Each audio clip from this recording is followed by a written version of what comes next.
Hey everybody, Luke Thompson from ActionVFX, and today I'm going to show you how to make this VFX shot inside of Adobe After Effects. We'll be covering a number of different techniques for this, including keying a green screen, tracking and some light rotoscoping inside of Mocha, adding camera shake to a shot that's locked off, and color grading to match our plates.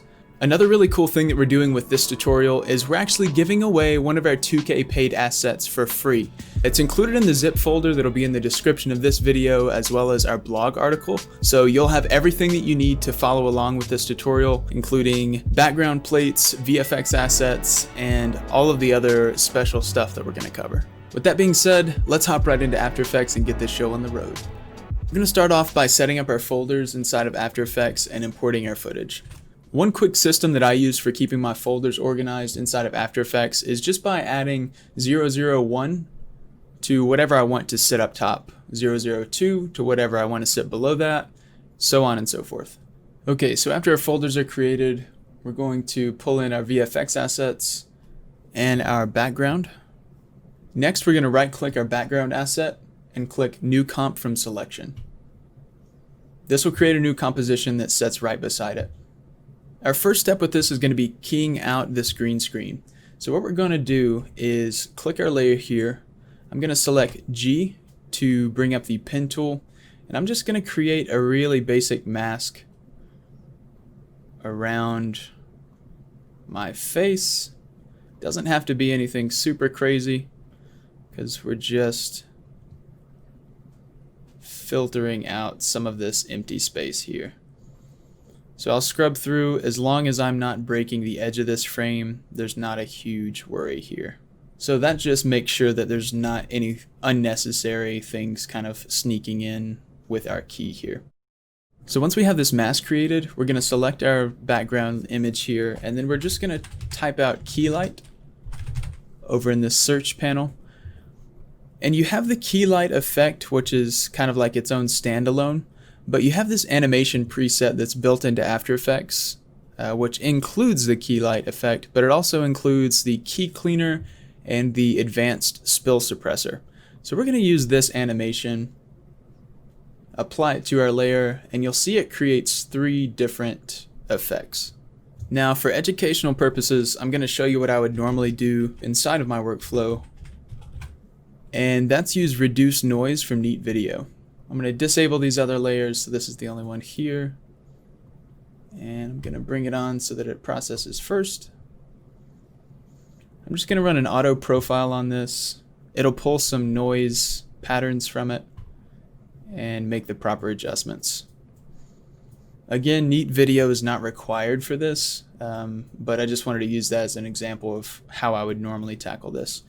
What this does, and this isn't a great example of it, but if your shot's really noisy, applying this beforehand can really help you get a better result in your key.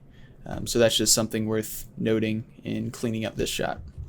Okay, so with reduce noise added, we're going to hop right over here into our Keylight effect. We're going to change the view to intermediate result. Then for screen color, you're going to select this eyedrop tool, and you want to select an area of the green that we're going to be keying. So after we select that, we're going to see that it's not really there just yet. To toggle the transparency of your alpha channel, you can click this little box here, which is helpful. So if you're seeing just all black right now following along, you'll want to click that. So from here, we're going to kind of just go on down the line and try to hone in our settings here. So screen gain, we'll leave that at 100 for right now. Screen balance, we'll bring that up to 60. I'm going to go ahead into screen pre-blur, put this to 5. I'll expand these areas. And let's raise our clip black, and you'll see the green is slowly fading away. So I'm going to bump this to 42. And see, I'm losing some of the edge of my face there. So we'll kind of use our clip white to balance this back out. So I'll go 78 on our clip white. Alright, so we're looking pretty good there. You can see there's still some spill taking place, but for the most part, my face is not invisible, so that's always a good sign.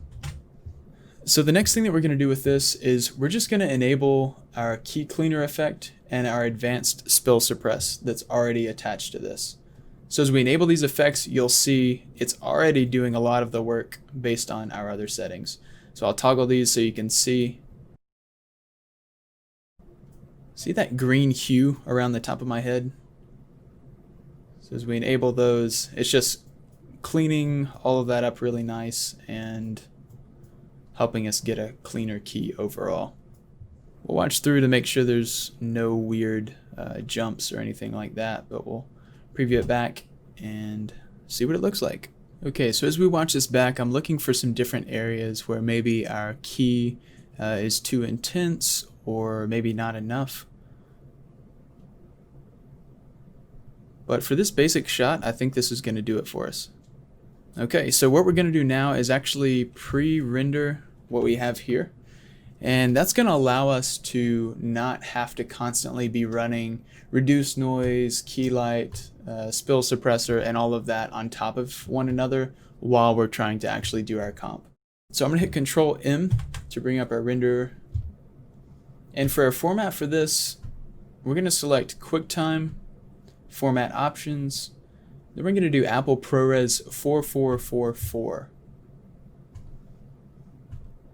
And we're going to go to this Channels section. We're going to go RGB plus alpha. So that means not only is it going to render out our RGB channels, which is me here, but it's also going to render out our whole alpha transparency that we've just created in keying. Let's throw millions of colors to trillions, because we like to be big like that. And I'm gonna disable the audio output because we don't need it. I'm gonna hit caps lock to disable my video preview and speed up my render. And we'll render out this plate. Okay, so once our plate is cleaned and keyed and rendered out, we're gonna bring it into our BG folder. And again, we're going to do the same new comp from selection after right clicking. And there we go. We've got our little keyed shot there. So now that we have our clean plate inside of After Effects and we've got our new composition ready to go, let's move on to some tracking inside of Mocha. You're going to want to make sure that your preview is set to full resolution and not something like quarter, because that's what Mocha is actually going to use to help us get this track. The default Mocha that's built into After Effects is really good, but since I have Mocha Pro, I'm going to go ahead and use that. So we'll apply the effect to this clip, and we'll click this big old Mocha button to launch the program. So full disclosure, I've tried to track this a couple different ways, using default things built into After Effects, the point tracker, a couple other ways. But what ended up working best for me, Mocha is a planar tracker. So what that means is when the motion of my hand is moving back and forth, I honestly didn't even think that this would work when I did it. But I had the idea of creating a plane in the palm of my hand and then using that for our tracking data. And it ended up working really well, so that's what we're going to do. Let's go up here to the new spline tool. I'm going to zoom in just a little bit, and I'm just going to make a quick, very sketchy mask. Always rename your layers so people don't hate you and you don't hate yourself. I'll do hand track. Then you're going to want to click this surface tool and our grid view right here. You're going to pull these corners to, as I said, create that plane inside of the palm.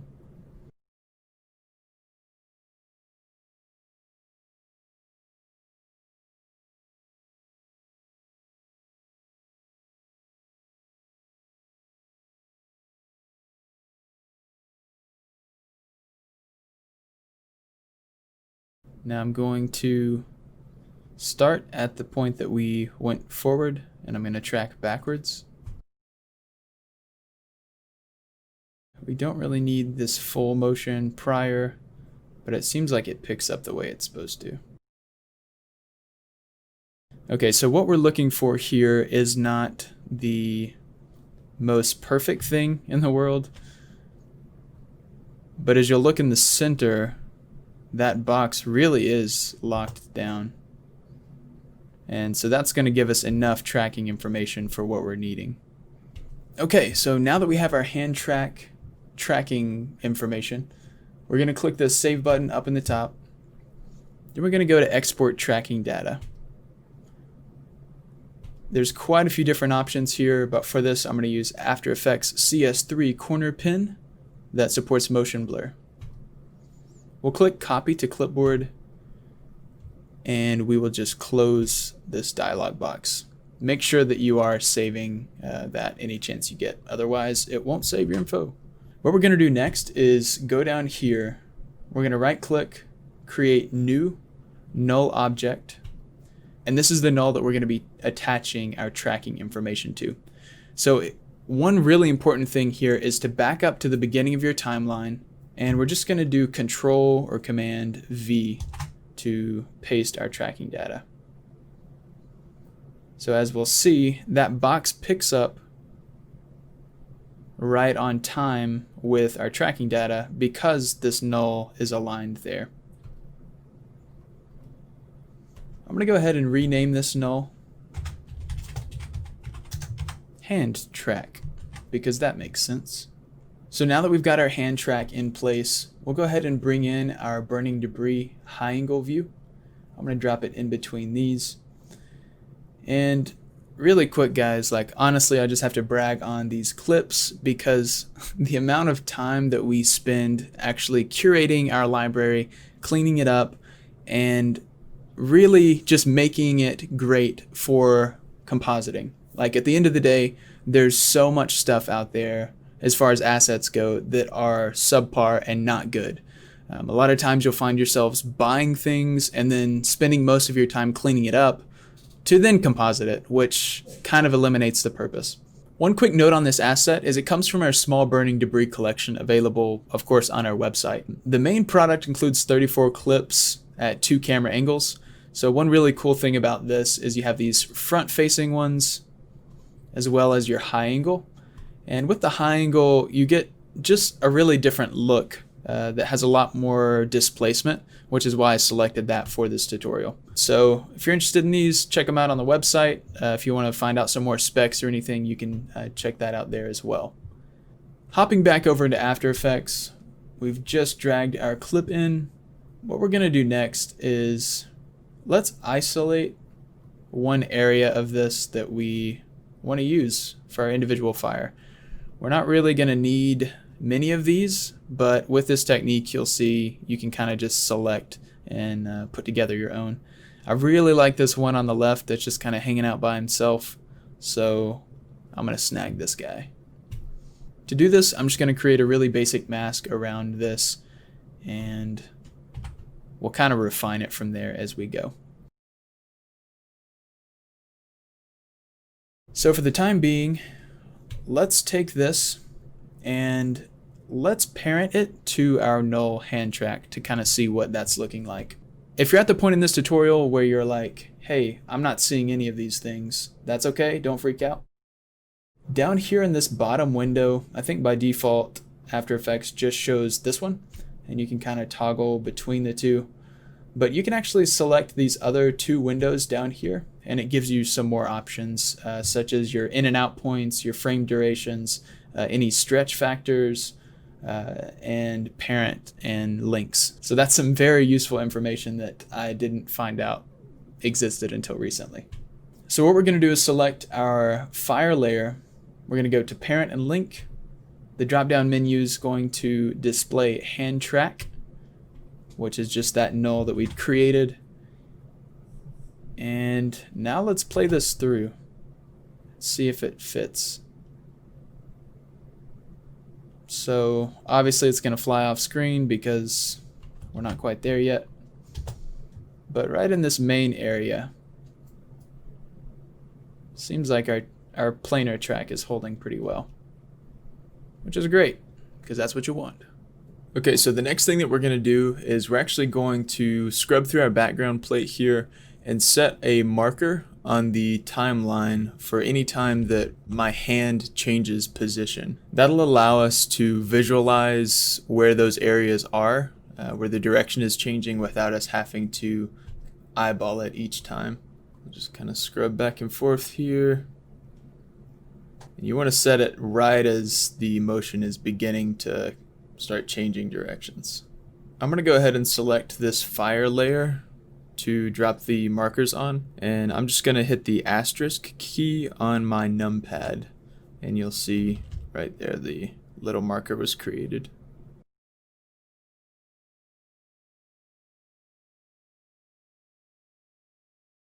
So I'm going to take this fire layer, I'm going to right click it and click pre-compose.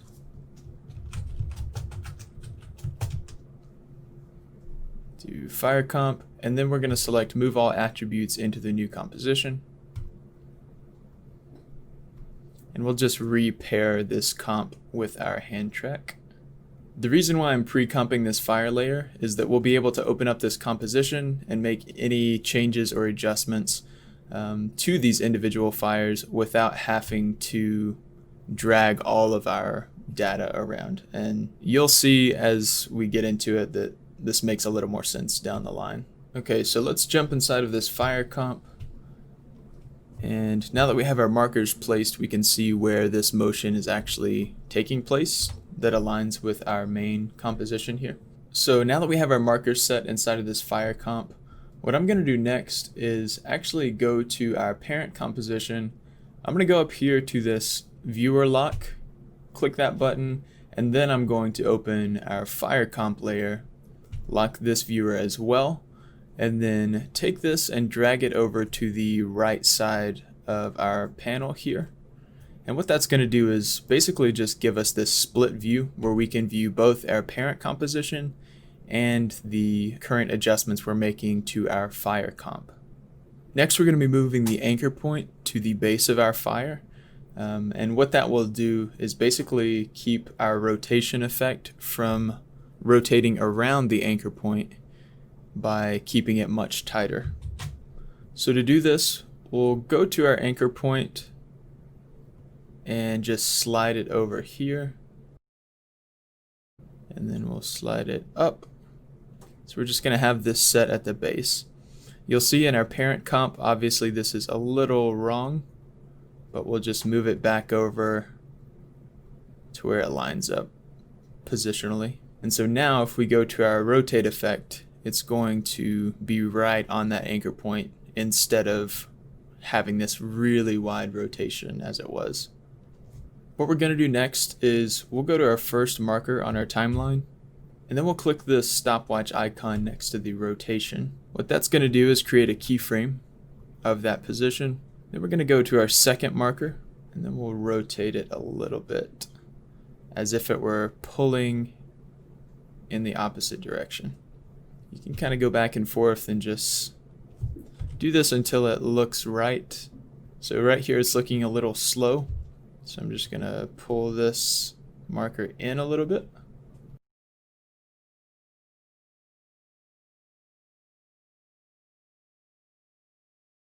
Another thing that's really important for this effect, and pretty much any time I drop a keyframe, is adding easy ease. So you can do that by selecting the keyframe and then just hitting F9. What this does is it just smooths out the motion so it's not as abrupt of a shift between the parameters. Okay, so we've got the first one mostly put together here. I'm going to go ahead and lower this positionally a little more. And I'm going to go ahead and also just start out on this other marker.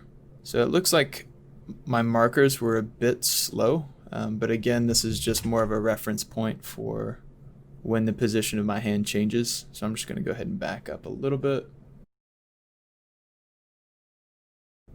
I'm going to go -11, which is what my starting keyframe was.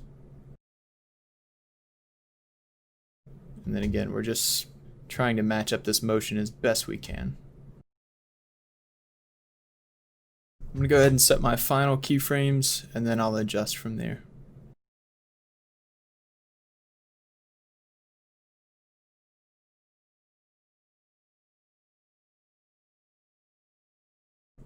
Okay, so now that I've aligned my rotation timing with my hand movement, what I've gone ahead and done is just duplicated my exact same fire layer and just slightly retimed it so that I can kind of make it a little thicker.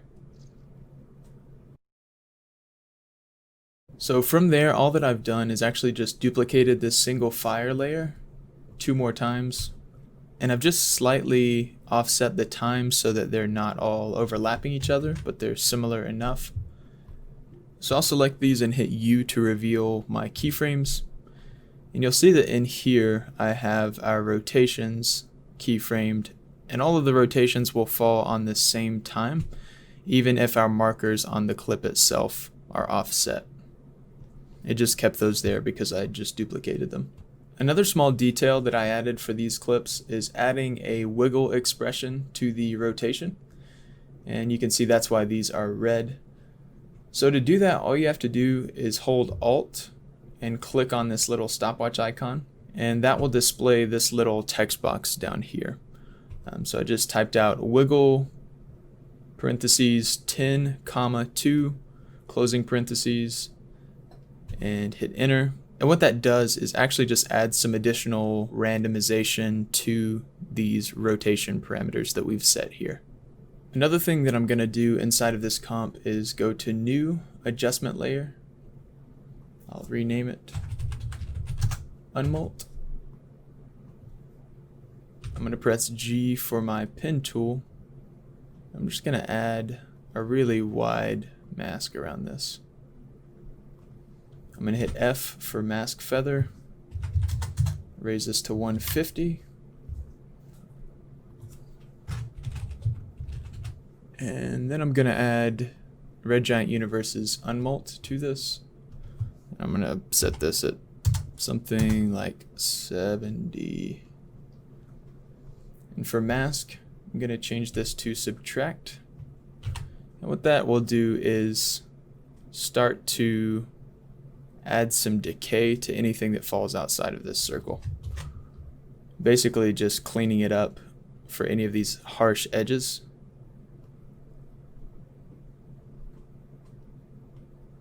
And you can kind of refine your masks as you go with this. Another thing to note with this is I had to keyframe the position of this top effect when my hand reached the point where it's almost as if the parallax switches to where it's directly facing the camera, and then I kind of have it slide out and back in place. Originally, before I did that, it created almost just like this really flat looking fire, and it just had a lot of gaps in it. So changing this position and keyframing it really helped it to kind of stay filled out and looked as if it were the same. So for that, I just went ahead and dropped 3 different keyframes in there, and again added easy ease, so it's just a smoother rotation. So the next section we're going to move to now is we're going to hop into Mocha Pro and rotoscope some fingers out. Exciting. I know. Thankfully, Mocha Pro makes this pretty easy. Rotoscoping in general is still just hard and sometimes annoying, but it gives you a really cool result. So we're going to select our background layer. Mocha Pro should already be applied because that's where we pulled the hand tracking data from. And we're just going to click this big button to launch Mocha Pro again. So because we already have our hand track data, I'm going to click both of these icons to just disable them because we don't need this info right now. The next thing I'm going to do is start in the middle here and create an X-spline layer. And we'll just outline our individual fingers here. And again, you're going to want to name these so you don't get mixed up. What you can do is select your layer, hit Control A, that selects all of your points, and then you can just go to Smooth after right clicking. That just kind of adds a little more to it here.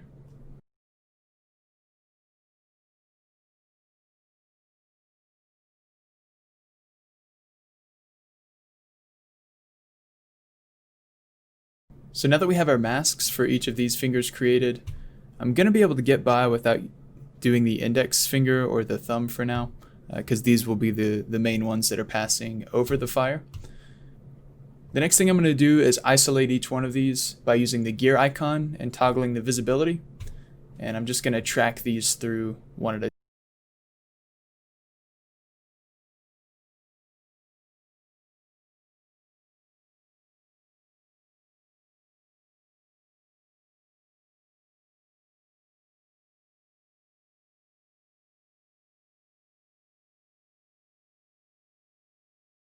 Okay, so now that we have our 3 fingers that are going to be passing in front of the fire tracked, what we're going to do next is make sure that the layers are marked as visible. We'll click Save, then we'll close out of Mocha Pro. So now we're going to back up to the beginning of our timeline. We're going to click our background layer that contains Mocha Pro. I'm just going to hit Control D to duplicate it. I'll go ahead and rename this top layer Finger Roto. Then we're going to go into the Matte section and click Create AE Masks. What this will do is actually just create individual mask layers from those masks that were created inside of Mocha. And you can just drag them above the fire comp. So as you can see, they're a little sharp. There's no feathering or anything currently applied. So I'm just going to shift click all of these and put a mask feather of 5 around them for the time being. And we're already looking pretty good right here. So we'll just keep refining this as we go and just keep an eye out for if there's any sections of this roto that might need to be patched up as we go. So what we're going to do for the ignition is I'm going to solo this fire comp layer, and you'll see that I've already created a couple masks around it. It is parented to the hand track that we've created, so it's going to rotate around. But if I click on it while I play it through, you'll see those masks that I've created. I've kind of just put them off to the side. But as we back up in this preview, you'll see that I've animated them to come out around my hand. And so if I play these back with the background plate soloed, you can kind of see how they form the fire as it appears to be coming out of the center of my hand. And then I just keyframe it to set off here on the side until the end. So I'm going to select my layer and press U to reveal the keyframes that I have associated with this. And you'll see that my mask 1 keyframes just follow the exact same pattern. So now that we have that finished at the beginning, you're pretty much just going to hop over here to the end and do the exact same thing but reversed. Again, keyframing the mask to where it appears that it's coming from the hand as my hand is closing.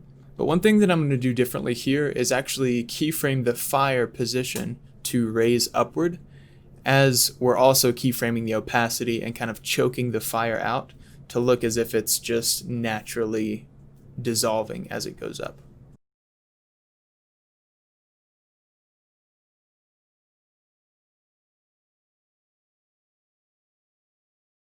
So right now it looks something like this. But that's not quite there because it just doesn't look very natural keeping this color consistent the whole time, and the opacity is just keyframed to dissipate. So what we can do is we can actually add a tint effect to this. So we're going to select our fire comp layer, go over here. And for this, let's actually keyframe our amount to tint. So we'll start it at 0. We'll start right as I start to close my palm. So we're going to click our stopwatch icon, so amount to tint would be 0. And then at the end of our dissipation will be 100%. And so that'll set those 2 keyframes for us, right there and right there. I'm going to press F9 to ease these keyframes. And now we're going to map the black to black, and then we'll map the white to kind of an orangish red.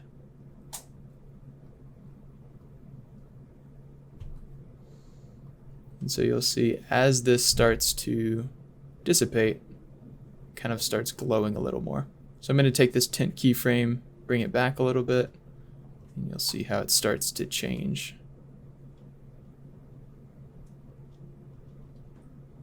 So that looks a little more natural, but we'll keep pushing it a little more to see how we can get it in there. Another thing to keep in mind is none of this has motion blur yet, and motion blur is really going to pull this entire thing together. It's still looking kind of sharp.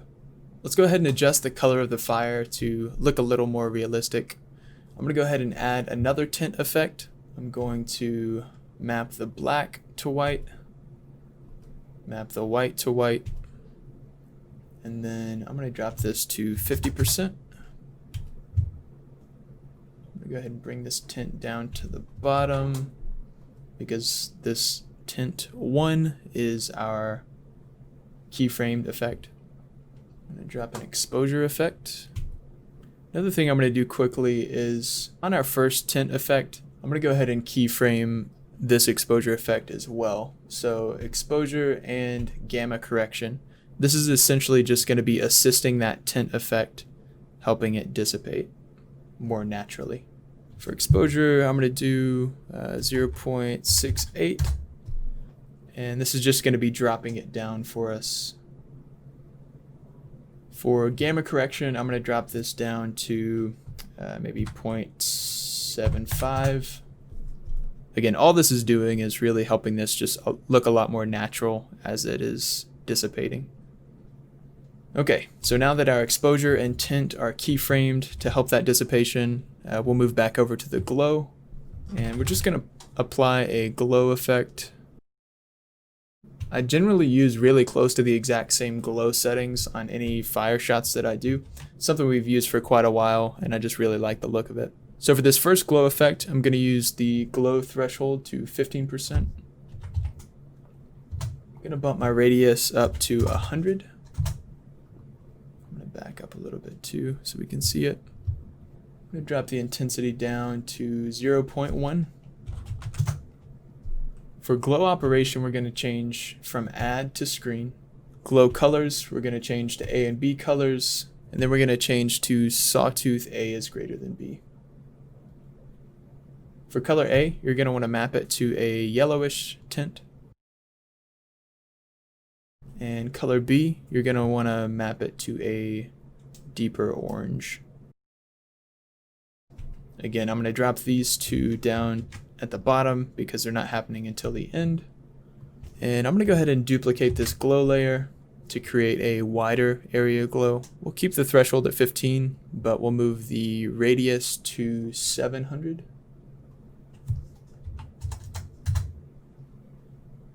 And this is what's going to give us more of that area glow. We'll change our radius to 2.1 so you can kind of see it's affecting a little more than just the fire itself at this point, but it's still not too noticeable. So my layers here are soloed, so I'm going to take that off so we can preview our roto.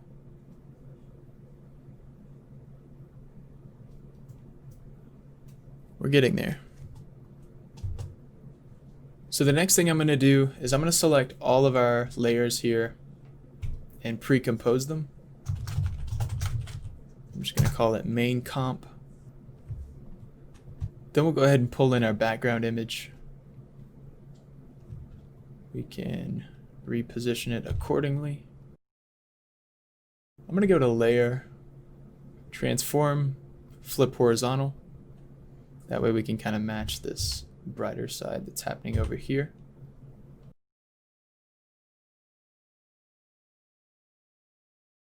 Then what I'm going to do is select this background image, and I'm going to apply a camera lens blur and set the radius to 12.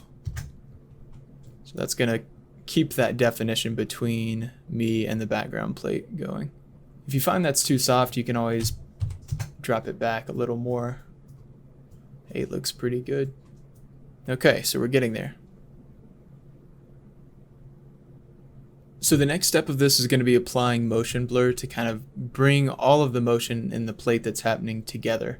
For this, I'm going to use ReelSmart Motion Blur from Revision. but you can use a number of different effects such as the pixel motion blur. That's a default effect in After Effects. It works really well for a lot of stuff. There are some instances where it will introduce weird artifacts or banding that might be occurring, just weird bugs that kind of happen with it sometimes, so just keep an eye out for that. But even just dropping it in here on the default settings, you can see it's already giving us a really nice blended look with the motion that's taking place. The next thing we're going to do is create a new adjustment layer, and I'm just going to name it Grade.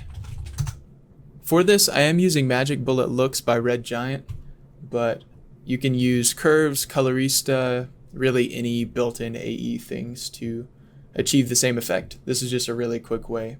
There are a ton of different presets inside of Looks. It's a really great thing for if you're not really good at color grading, such as myself. It can kind of get you in the right ballpark on a lot of different things. So this is the one I had selected. I'm just going to go ahead and apply this. I'll toggle it on and off, but it's looking a little harsh, so I'm going to bump this strength back to 50%. That way we're still getting those nice bluish greens across both plates. And I really like what it's doing to the glow as well. Again, so when it comes to the color portion of this, it's really just your preference. If you wanted to do it in Lumetri, that would work perfectly fine. Or using curves adjustments, anything like that really to get the stylized look you're going for. Another thing that I did with this was I applied another instance of Looks to our background cave image, but I also darkened it down a little more so you can kind of feel like I'm in a cave. And finally, I always like to add some film grain to my final plate because it'll pull together our fire, our green screen shot, and our background image. So for this, I'm just going to use the one from Red Giant. Once it's applied, I'm going to lower the opacity to 25 and call it a day. Looking around here, it looks really good because it's blending in our cave, my plate on green screen, and then our fire all at once, just by adding another layer of detail that kind of brings everything together. This next section is probably one of my favorite things to do as far as effects go, and that's adding realistic handheld camera shake. So what you're going to do is take all of our layers that we have and pre-comp them into a new composition. So once you have your pre-comp ready, what you're going to do is go to New, Null Object, we'll rename it Camera Shake. You're going to select that null object, go to Animation, and then go to Apply Animation Preset. And then you'll just navigate to that .ffx file that we've included inside of your project files. And what that will do is that will actually apply the preset real organic camera animation that we've included to this null. So what you're going to do is you're going to take our main comp here, we're going to parent it to the camera shake. What that will do is cause that shake to be applied to our plate. What you will notice is it's going to be breaking the edge of the frame here a little bit. So what we can do to avoid that is I'm just going to hit S. I'm going to go 115 just to be safe. And now we'll just let this play through. After you add that additional camera shake, the shot's pretty much done. At this point, you can add any additional small details that you'd like to kind of wrap it together and take it the extra mile. Thank you guys so much for following along and watching this tutorial with me. I know this is a longer format than I normally take, but I felt like there were a lot of really good techniques inside of this to cover. I hope this tutorial was helpful for you, and as usual, drop us a comment to let us know what you want to see next. As always, I'm Luke Thompson for ActionVFX.com.